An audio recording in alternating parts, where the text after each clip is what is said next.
What's the story, Morning Glory? What's the word, Hummingbird? Thank you so much for clicking on my channel and for joining me for another review of 90 Day Fiance Before the 90 Days, Season 11, Season 5, Episode 11, Back to Square One. So we start off with Kim and Usman. It's the morning after they became one.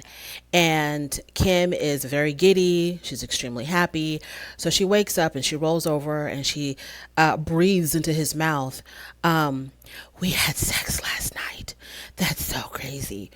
And I could literally feel her hot breath emanating through my television screen. And I could only imagine what he was going through. So she talks about how the difference between, how sleeping with an African man is different from sleeping with an American man. I think she said that with African men, there's very little foreplay. They just get right down to business. I don't know if you can generalize all African men as being that way. Girl, just stick to what you know. Say that that's what it is with Usman. Don't come up here and act like or pretend that you've been sleeping with a whole bunch of African men for you to figure out what the difference is between these two groups of men in general. So then she says that they did it 4 times the night before. I don't think that that's necessarily a compliment. I mean, if it was, well, maybe, I don't know. Let's move on. So they did it 4 times. So they do a lot of talk about how both of them, both Usman and Kim, they both talk about how wonderful it was. I don't know. It was a little bit too much. It was a little bit too, like, really trying to convince themselves that this is exactly what they were looking for, that, they met each other's expectations. I don't know if they're just trying to play this for the camera or what's really going on. But to me, especially on Usman's part, it did seem a little bit forced, but I could be wrong. He probably genuinely liked it. So Usman tells us that he has a secret to tell her, and the secret is that the song Zara was really about a real woman, because he lied to her and told her that it was just Zara was a representation of all the Zaras in the world or something. So now he feels like he needs to tell her the truth, because the truth is going to come out that Zara is a real person, so he might as well get that over with as soon as possible. Now that they've been intimate with each other, I really do believe that Kim is going to be a little bit more possessive, a little bit more controlling.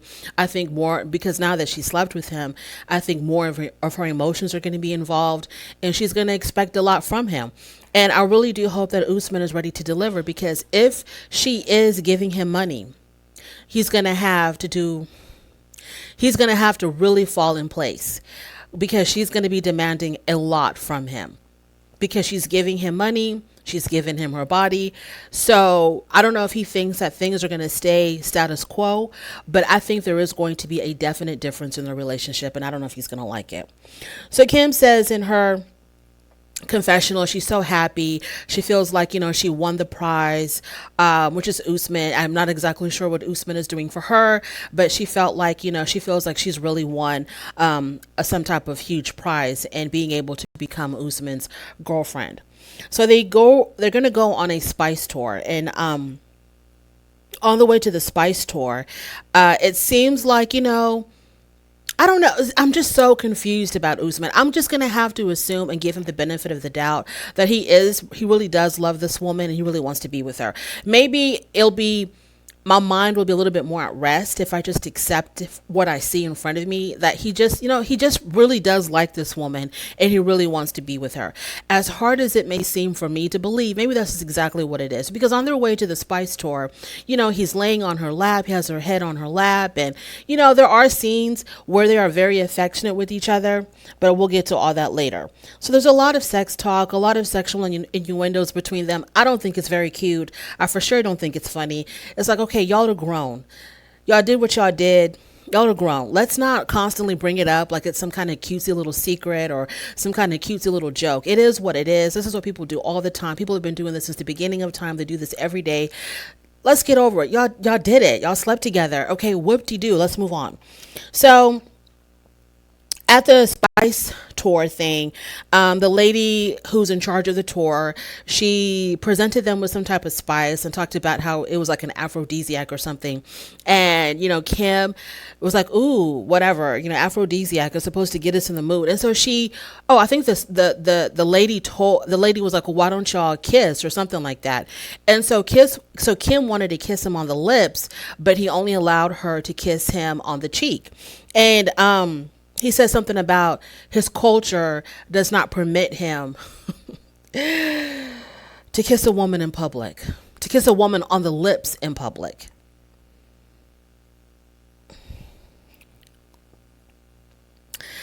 So your culture permits the premarital sex. Your culture permits accepting gifts from women who are not your spouse, not your girlfriend, or whatever. Your culture permits a lot, but your culture doesn't permit her giving you a peck on the lips in public. So then Usman has a secret. He needs to tell Kim that the song Zara was about an actual ex-girlfriend of his, and it was not about some generic Zara or a song for all the Zaras in the world or whatever he told her, that it was actually about a woman that he used to go out with, and this song is about her. So that's where their scene ended, is when when he was about to tell her about Zara. So I don't know. He should tell her the truth, because he lied to her to begin with. He did lie to her about what the song meant, who the song was about. So yes, he should come out and tell her the truth and deal with that now. But I kind of wonder if he wants to tell her about Zara. I don't know. It's weird timing to tell her like after you've been intimate with her. He should have told her to begin with. He should have told her before they slept together, so that she wouldn't feel stupid afterwards. But this is the decision he made. Moving on to Ben and Mahogany. So it starts off with, I don't care about him putting on the bronzer. And then it moves on to, he tells us that when he was at the restaurant with Mahogany, he really felt a chemistry between them. He meets her at the San Bartolo boardwalk, which is really beautiful scene. It was a boardwalk and where you could see the ocean, and it was really nice. And from there, they were going to go to lunch to a little cafe nearby. And they sit down and they're talking, and he says to her something like, so we need to talk about our relationship, and, what is God's plan? I guess he's trying to figure out where do we go from here? What has God intended for us to be, the two of us together? So she tells him that her father has a serious issue with his age. And, he's like, well, you know what, just give me a chance to meet your parents, and, maybe they'll think better of it all once I finally get to meet them. And in her confessional, she says that she hopes that when her parents do finally meet him, that they can see what she sees in him and they'll be okay with it. So later on, Ben arrives at Mahogany's apartment, and it's a really cute apartment. It really is, but it doesn't look lived in. And it looked like, what do they call it? It looked like a model home or something, like a model apartment. Like, it was so staged perfectly, like a staged apartment, the one that the real estate agent wants you to see before you make your decision if you want to live in that complex or in that neighborhood or not. So like a model home, model apartment, whatever. So she's giving him a tour, and she's very, very nervous. She's giving him a tour, and as I'm watching them, tour the apartment, nothing really struck out to me. It didn't strike me that, oh, that's not really her apartment. She really doesn't live there. Nothing at all. But he said that he didn't believe that was her apartment, that she really lived there, because he said that there were games there that obviously she didn't play. I guess he meant video games. There was a surfboard that he asked her about, and she said that it was just for decoration. And he was like, there's a surfboard in there that I know she doesn't use, and there's no pictures of her anywhere. And so he's like, maybe he's right. Maybe she doesn't live there. I mean, I wouldn't put it past her, because to me, Mahogany, I don't know what the hell's going on with Mahogany. I don't know if she's like a scam artist or what she's really doing on the internet, but I wouldn't put it past. I don't understand. Like, why is Mahogany so reluctant to show Ben who she really is, her authentic self? She sends photoshopped pictures or created images of herself. She lives in an apartment that's not really hers. Y'all, I was questioning whether or not the parents are supposed to come meet him, if they're really going to be her parents or if they're going to be paid actors. So the parents finally arrive, and I saw the resemblance between her and her mom. So I was like, okay, these are really her parents. So the father kept his eye on Ben the whole entire time, and he was staring hard at Ben. So the parents arrive, and the father is worried that Mahogany is going to be, she's being like, she spends a lot of time on the internet, I guess. And so the father's worried that she's basically being, he said courted. He says, he's worried about Mahogany being courted on the internet by older men. That was a very polite way to say, what's the word I'm looking for? Not even pursued, like much stronger than pursued. These men are like predators. They're like hunting her or hunting younger women or something, or whatever he thinks is going on. I don't think these internet men are courting anybody. I think that men like Ben, if this is how he is, they're on the internet looking for younger women. They're like hunting them. It's like a really predatory type of behavior. So the father's worried that Ben will take advantage of Mahogany.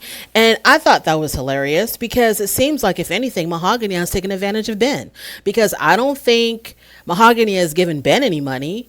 She hasn't given him much else. She barely even showed up to meet him, but he has given her money.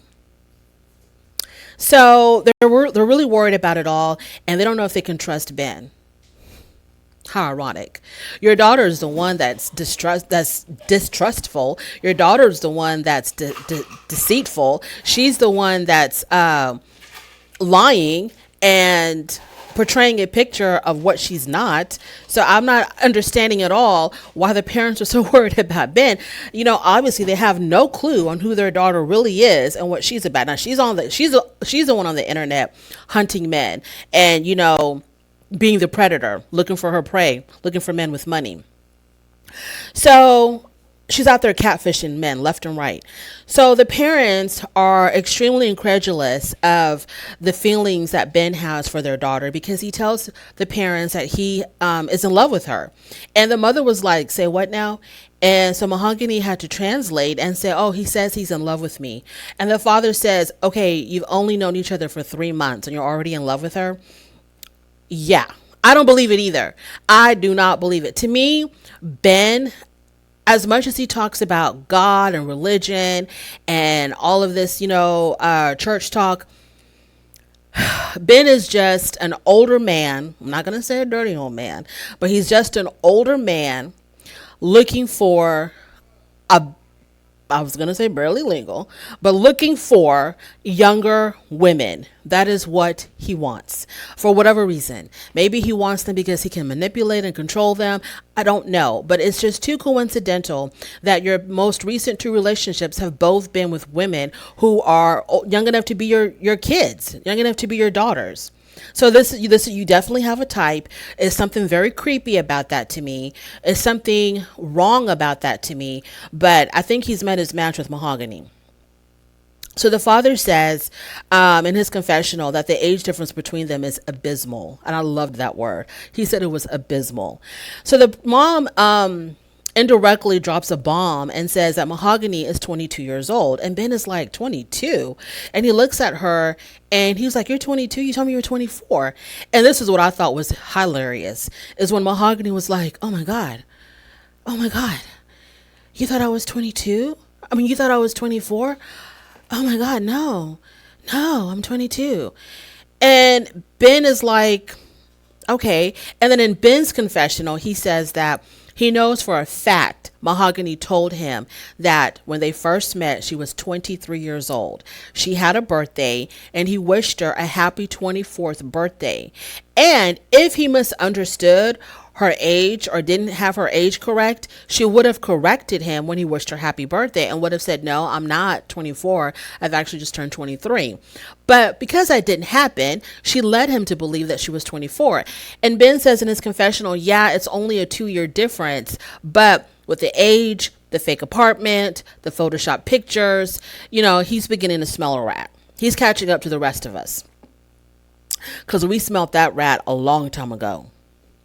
So so Ben says that something must have been lost in translation. No, you got it right, honey. You got it right. She lied about her age. She lied about how she looked like. She lied about that apartment of hers.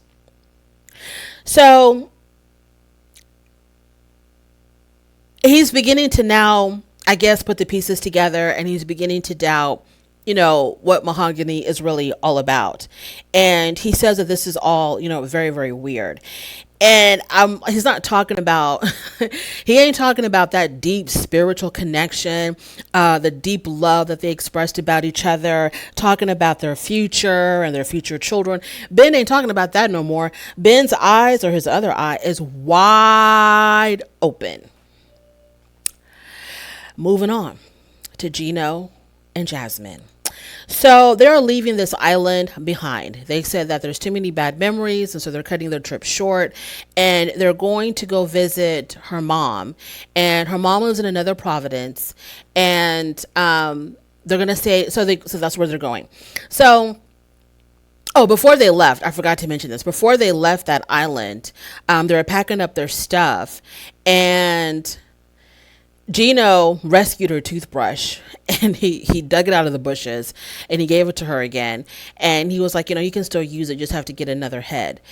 Just buy her a new toothbrush. And so then she shows him a t-shirt that belonged to him that she had taken and she was going to keep, because she says, she thought they were breaking up. And so she wanted to keep the t-shirt to have something like a memento of him. And he goes, oh, okay, because I kept your fingernail. I guess she had broken a fingernail and he found it on the floor somewhere. So he picked it up and supposedly he put it away for safekeeping. And he wanted to keep that fingernail as a memento of her. So he starts digging around in his carry-on bag and he can't find the broken off fingernail. So as he's digging for the fingernail, she sees that he has a lot of pens. I guess, I don't know if he stole this from the hotel or where he got these damn pens from, but he had a whole bunch of pens in there. And she was like, why do you have so many damn pens? And he said, because I need them to write. And, these pens don't have a lot of ink in them or something like that. This guy is weird. I don't understand why Jasmine is willing to humiliate herself with this man sending nude pictures of her, or half nude pictures or bikini pictures of her to some ex-girlfriend. Why she's fighting so hard to stay with him. This guy is weird. He was on a what do they call it? A sugar baby, sugar daddy website. He had to pay for a woman's time. This woman looks like she can have any man she wants. And I know that she's very kooky. I get that. But she looks like she can have just about, she can be like with a man who's very, very well off, a man who could really show her the world, who could really do things for her, a man who doesn't have a problem going to a mall in another country and buying a couple of shirts. She can have any man she wants, but she chooses to set her pride aside and her dignity and chase this man around. And I'm beginning to wonder, is it because she doesn't want anyone to leave her? Maybe in her past relationships, the men have left her and she's always been like, how could you leave me? Look at me. I don't know. But she doesn't want a man to leave her. So she thinks if she gets an average looking, weird, quirky, I'm not even quirky. Quirky is like a compliment. This average looking, weird, strange, peculiar guy, that no one else is going to want him because he's not that great looking. I'm not trying to talk about his looks, but he's not like, your typical idea of, a man who's extremely handsome. And, this average looking guy who doesn't have any money, who has these weird habits, who won't take off his hat. She probably thinks no one's going to want him. So he's always going to be with me. I will always have him in my life. He will never cheat on me. He will never leave me because nobody else will ever want him. So maybe that's what it is. She chose someone who she believes will never leave her, because she doesn't want to be left. She doesn't want to be alone. I don't know, but I'm just not understanding. If he was average looking, but normal, I get it. But it's not even, like I said, it's not even about his looks. But he's not only, is he not like, a 10 out of 10 when it comes to looks, but he's weird. He saved a broken fingernail. Out of all the things he could have saved from her, I wouldn't even mind if he took like a strand of her hair and wanted to keep that. But he saved a broken fingernail. So they arrive in David, Panama. I think that's where her mother lives. And they're going to meet her mom and her sister there. And her youngest child was living there with her mother, but because Gino's going to be coming over, she sent her son to go stay with his father because she doesn't want her children to meet Gino yet, because she doesn't know where the relationship is going, so she doesn't want her kids, to meet him yet. So first they arrive at the hotel, and the hotel was gorgeous. The hotel had a balcony with this breathtaking view. It was a beautiful hotel. And so while they're sitting out there talking, Gino tells her that he wants to go and explore because Jasmine said that she was feeling kind of sleepy. So he was like, okay, well, while you take a nap, I want to go explore. And so before he leaves, she tells him, well, do you know what the process is? And he says, yes, evidence and reports. And she says, good boy. That's another thing. Maybe she likes him also because he's so easy to control, because he falls into that submissive role really easily. He likes to be controlled by her. He likes to be told what to do by her. He likes for her to, run the show. So maybe that's another reason why she likes him, is because she has this need to control people. So he's easy to control. So back to square one, meaning that, she says, okay, we're back to square one because he lost her trust. He lost her confidence. And so now he has to work for all of that all over again. And so she says, for Gino and I, it's back to square one, where he's going to have to prove to me that, I should be with him, that I can trust him again. So he goes to a jewelry store and he wants to buy her an engagement ring. And I don't have an issue with how much the ring cost, because it is what it is. And I kind of agree with him that it's not about the cost, but it's about the love between the two people. So I really don't have an issue with how much the ring costs. I don't think you should spend tens of thousands of dollars on a piece of jewelry. I mean, you can if you want, but if you don't, it doesn't mean anything less, because, half of these marriages end up in divorce anyway. So he buys her a ring that's about $270. It was a cute little ring. I don't know if it's going to be to her standard. I have no idea. I don't know. For Jasmine, you never know with her. I have a feeling that she's still going to think it's cute, because the fact that he came to Panama with really no gifts, he gave her nothing for Christmas, and she still decided to stay with him.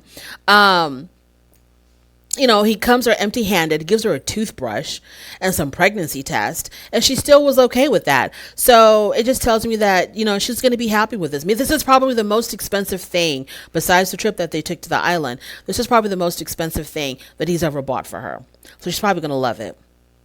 So this time, as they're going to her mother's house, on their way to her mother's house, she tells him that, this time she's going to listen to her mother. It's very important that he makes a good impression on her mother, because if her mother does not support the relationship, she's going to break up with Gino. So she says, everything rests on my mother, because the last time, she gave me advice on my last relationship. I didn't listen to her, and so I ended up divorced. This time I'm going to listen to my mother, because she knows best. So if she doesn't like you, Gino, it's over for us.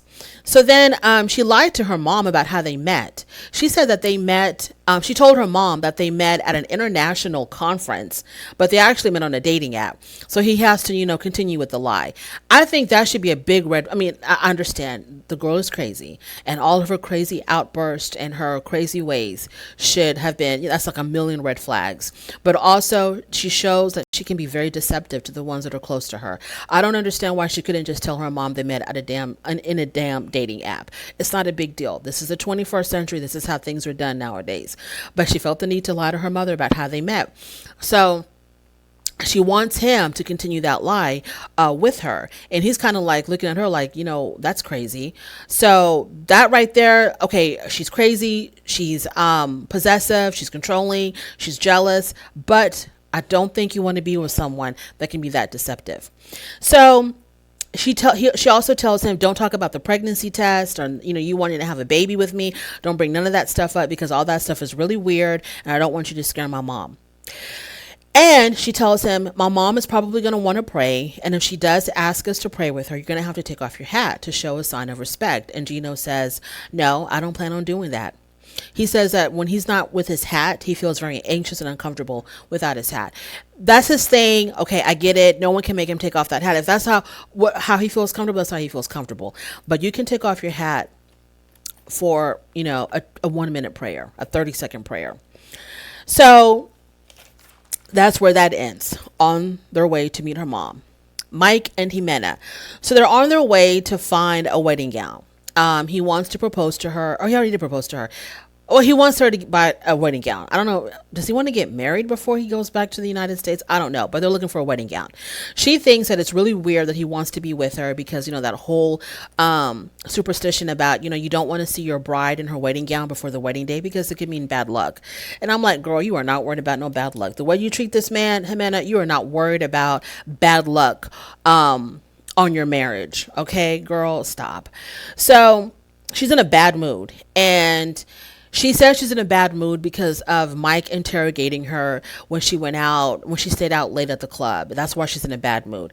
No, she's in a bad mood for other reasons. She's bad because she's not getting what she wants, which is the money for the operation. So they're at the dress shop and she's trying on wedding gowns. And the gown that she tried on, I thought, it looked a bit, like, okay, we've seen this dress a million times. It wasn't that spectacular, but she did look really pretty in it. And so she loves the dress, but she's still not happy. And so they sit there after she tries on the dress. They sit down and they talk. And she tells him, I don't understand. If you're willing to pay for a wedding gown, why wouldn't you pay for my plastic surgery? She wants to get a tummy tuck and a boob job. And he's like, this doesn't make any sense. He goes, what you're saying doesn't make any sense. You know exactly what she's talking about, Mike. You need to pay for the surgery and you need to pay for the wedding gown and everything else. What do you mean this doesn't make any sense? It makes perfect sense. Do you think a girl like that is with you because you just charmed the hell out of her based on your personality and your looks? Mike, I hate it when people can't face reality. Wake up and smell the damn coffee. Okay, this woman is not with you because of who you are. If you were broke as a joke, she wouldn't even look your way. Okay, she wouldn't even look your way. The fact that you're funding her lifestyle and she can get however much money she wants to get out of you. Let's move on. I sound so like a broken record. So Jimena tells him boobies first and then wedding gown. So basically, if you want to marry me, you're going to have to pay for my boob job. And Mike tells her he doesn't want to talk about surgery anymore. So that's going to put her in a even worse mood. Like, Mike, you think that she's just going to want to marry you and not get what she wants out of it? It's a give and take kind of thing. And move on. Let's move on. So Mike, in his confessional, he says that Jimena is very distant and she cares more about the plastic surgery than she does about the wedding dress. Now, Mike, I need you just to be real with us. Why don't you say exactly what's on your mind? You don't want to pay for her to look better. I mean, I don't think she'll look any better with bigger boobs. I think because of her frame being so petite, I don't think she needs to enhance her boobs. I think it'll just be too much. Or she's got going on now fits her perfectly. But I don't know what kind of modeling she's talking about where you have to have some double D's or whatever. I don't know, because my understanding of modeling, maybe she's not even talking about like high fashion. I mean, number one, she's not tall enough. I don't know, bikini model, like what kind of modeling are you talking about, girl, where you have to be super duper enhanced on the top on that tiny little frame of yours? So Mike, just say exactly what's on your mind. You don't want her to enhance her body because you're worried that as soon as you turn your back and hop on that plane back to New York, another man is going to be entertaining her because she's going to look, va-va-va-voom, bodacious, whatever. She's going to attract a whole lot more men. And that's what he's really worried about. Just say that. Tell her that, hey, I don't want to pay for your boob job because I don't live here with you all the time. And I'm worried that if you're going to enhance your body, you're going to attract a whole bunch of men and then you're not going to want to talk to me anymore. So he talks about her being really distant, acting really, strange. And he says the Jimena that I'm seeing now is completely different from the Jimena that I saw when I came here before. Yeah, because before she was so giddy, so happy, so excited to meet him because she was like, she was playing the role. She was like, oh my God, money has arrived. More money has arrived. She's thinking now that he was there, she can get more out of him. She can, turn on her womanly charm or whatever and get even more money out of him. But then when he left, she realized, okay, I didn't get as much as I wanted. This didn't really go the way that I expected it to go because, whatever. So now when he came back again, she's like, she's not going to play that game no more because now she knows what he's really all about and he ain't about much. So it's bedtime. And he tells the kids, okay, it's bedtime now. So the kids leave the bed. And then Mike tells us that the first time, he says that first the kids were sleeping in the bed with them. Since he's arrived the second time, the kids were sleeping in the bed with them. So he wants them to sleep in their own rooms, so that him and Jimena can have the bed alone. And Jimena's like, no, yeah, I don't think so. You're gonna go sleep way over there in the living room, and me and my kids are gonna stay in the bed here. And so he's asking her, like, why? Like, what's up with that? And she just says, I don't want to. And so then he says, okay, why don't you? And then she tells him, you're weird. She tells him straight up. She goes, you're weird. And then she gives a long laundry list again of all the issues that she has with him. She says that he's being way too affectionate. He's always, touchy feely, has to be right on top of her, right next to her, breathing down her neck. There's too many I love yous, like every 2 minutes is a, te amo, te amo, te amo, te amo. And I even got sick of that because as soon as he arrives, te amo. They sit down and talk, te amo. Every time, like before they start eating, te amo. It's like every single time, te amo, te amo, te amo. So she's like, that was too much. And then she says, you follow me around everywhere. You do whatever I do. If I'm eating, you're eating. If I stop eating, you stop eating. And she goes, it's too much. And that's all very weird to me. And above all, let's not forget, sweetheart, he won't pay for your surgery. So, and then she says that he stays up all night staring at her while she's sleeping. And she says, that's very strange to me that you do that. She says, you are willing to give up your own sleep just to spy on me or stare at me all night. That is weird and crazy and scary. And he tells her, oh, no, it's not like that at all. I look at you because you're just so beautiful. Jimena wants to postpone the marriage. She tells him straight up, I want to postpone the marriage. I'm not ready. I'm not ready to get married to you. And then Mike is like, I'm confused. Do you even love me? And she tells this man straight up, no, I'm not in love with you. Mike, this is where you pack up your stuff. You turn around and you get on the first plane to somewhere. Get the hell out of there. This woman's making a damn fool out of you. Okay? No one deserves to be. And then she does it in a way that's almost like legit, because she's so nice. Okay? The girl is nice. Okay? And that first trip that he took to Colombia, she was really nice. She was sweet. She was accommodating. She did things that I wouldn't have done for a guy like Mike. She accommodated him in so many ways. Okay? She did a lot. And so she wasn't like nasty right off the gate. She wasn't like, there was nothing. She was always like kissing him. She was very affectionate with him. And now for whatever reason, she's changed on him. Who knows what the issue is? She's not getting her boob job or whatever. So it's like she's over it. She's tired of it. So this is the part where if I was Mike, I would have been like, okay, because the first time around, she told him that you're nasty, you're not clean, you're disgusting, you don't clean up after yourself, you toot all over the place, you burp all over the place, and it's so disgusting. That was strike one. And you let that slide, Mike. And you were like, okay, I'll fix myself. Here she comes with another laundry list of all the things about you that bothers her. She says that you're weird. She tells you straight up, I'm not even in love with you anymore. And all you can say is, okay, I'm going to be less affectionate. I'm going to, fix all these issues that you have with Mike. Pack your bags. Get on the first plane, the first boat, the first taxi, the first mule, and get the hell out of there. And stop giving this woman money and forget about her. Moving on to Hamza and Memphis. So Hamza wants more time before getting married because he's talked to his mom and his mom has convinced him that they were rushing into it.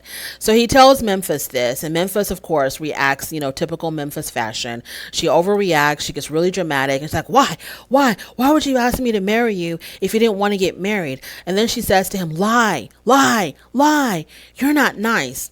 Now I'm thinking to myself, did he ask her to marry him, or did she tell him, we're going to get married before I go back to America? I don't remember him proposing to her. So Memphis says, no marriage, no relationship. If she can't get married before she leaves, she's going to break up with him. And then Hamza says, I'm afraid of you. He tells her, I'm afraid of you. He's scared. He says, I'm afraid of you. And he says, because she's broken up with her past husbands, boyfriends, whatever, he thinks that the same thing will happen to him, that she's going to end up breaking up with him. Hamza brings up her lack of trust. He's like, you don't even trust me. And she was like, oh, because of the prenup? And he's like, yeah, you don't trust me. And she says, but I do trust you. And so he says, okay, let's get married. Okay, he changes his mind again. He's like, okay, that's fine. Let's get married. So then it seems like Hamza agrees with whatever the person in front of him wants him to do. His mom told him to wait. He was like, okay, I'll wait. Memphis says, no, we're going to get married now before I leave. He's like, okay, let's get married. So Memphis reveals her secret. She said that she had to spend the night with her boyfriend, her ex-husband, sorry. She had to go spend 4 nights with her ex-husband, but nothing happened. They didn't sleep together. And Hamza didn't like that. He was like, you crazy. And so he runs off, he runs down the stairs. She starts chasing him. They go back to the apartment, and so he doesn't, he's really upset about it. And she's like trying to explain to him the reason why she had to do what she did, the reason why she had to go spend the night at her ex-husband's house. The mother is there, Hamza's mother is there, and she sees this, commotion between them, and she tries to intervene and she tries to help.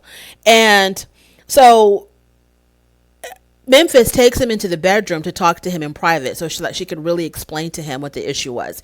And from what I could gather, it seemed like she was in a really dark place in her life. She didn't pass her state board exams. It was just the first time that she's ever failed them. And that sent her into like a really deep, deep depression. And so she wasn't getting out of bed. She wasn't taking care of her kids, and she knew she needed help. So she had to reach out because the alternative for her was going to be, not good.